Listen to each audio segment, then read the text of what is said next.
한국의 베이비 부머 세대. 오늘은 한국의 베이비 부머 세대의 은퇴에 대해 알아보겠습니다. 한국의 베이비 부머 세대는 1955년부터 1963년 사이에 태어난 사람들을 가리킵니다. 앞으로 몇 년간은 베이비 부머의 은퇴 전성시대가 될 것입니다. 이 세대는 한국 현대사에서 산업화의 역군으로 매우 중요한 위치를 차지하고 있으며 시대적, 문화적, 경제적인 면에서 독특한 특징을 지니고 있습니다. 이런 관점에서 보면 은퇴 현장에도 새로운 현상이 있을 거라고 예상합니다. 우선 그 특징에 대해 살펴보겠습니다. 시대적 특징 1.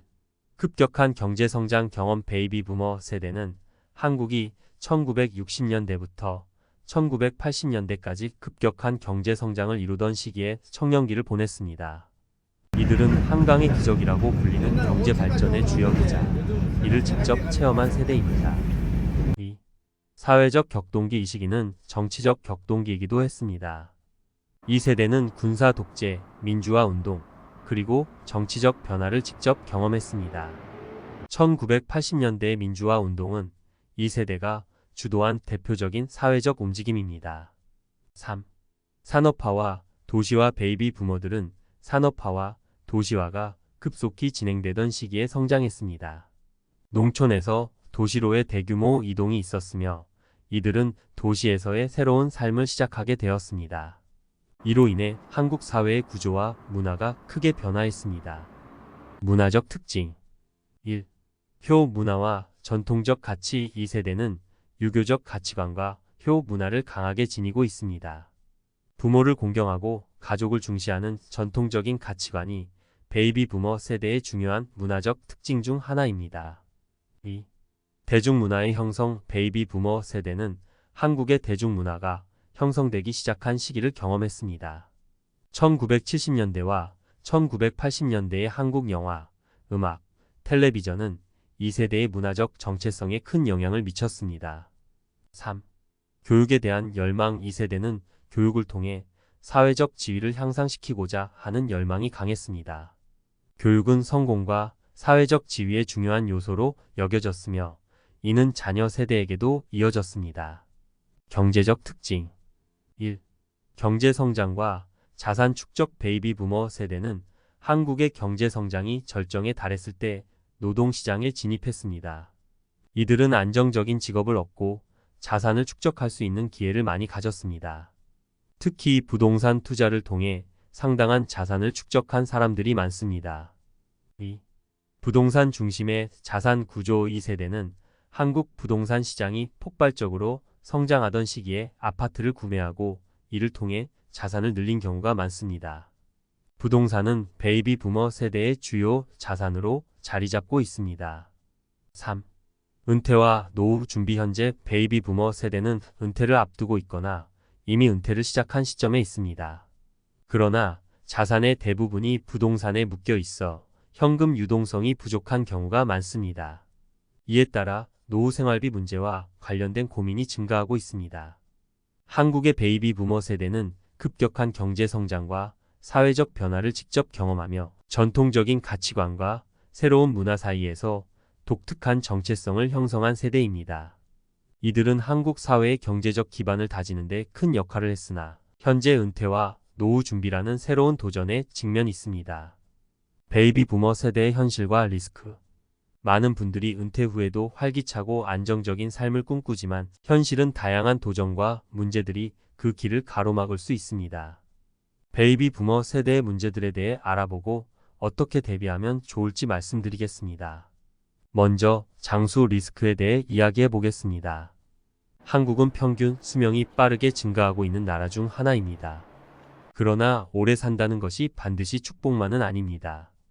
은퇴 후 예상보다 오래 살게 되면 자금이 부족해질 위험이 있습니다. 과거에는 부모님 세대가 은퇴 후 비교적 짧은 기간 동안 생활비를 충당하면 되었지만 현재는 최소 20년, 심지어 30년 이상을 계획해야 합니다. 그래서 은퇴 전에 자금 계획을 철저히 세우는 것이 매우 중요합니다. 국민연금 외에도 개인연금, 주식, 부동산 등 다양한 방법으로 추가적인 자금을 마련해야 장수 리스크를 관리할 수 있습니다. 두 번째로 베이비 부머 세대는 샌드위치 세대라고도 합니다. 베이비 부머 세대는 부모님과 자녀를 동시에 부양해야 하는 상황에 처해 있습니다. 한국의 효 문화는 여전히 강하게 남아있어 부모님을 돌보는 것이 당연시되고 있습니다. 동시에 자녀들은 경제적 독립을 늦추고 있어 이 또한 재정적 부담을 가중시키고 있습니다. 예를 들어 자녀가 취업을 준비하거나 결혼을 할 때까지 경제적으로 지원해야 할 경우 은퇴 자금에 큰 영향을 미칠 수 있습니다. 따라서 자녀의 경제적 독립을 지원하는 동시에 부모님의 노후 대비도 미리 계획하는 것이 중요합니다. 세 번째로 국민연금의 한계를 알아보겠습니다. 한국의 국민연금은 노후 생활을 위한 중요한 자금원이지만 이것만으로는 충분하지 않을 수 있습니다. 연금 수령액은 생각보다 적을 수 있으며 연금 개시 연령이 점점 높아지고 있습니다. 게다가 물가 상승으로 인해 연금의 실질 구매력이 줄어드는 상황입니다.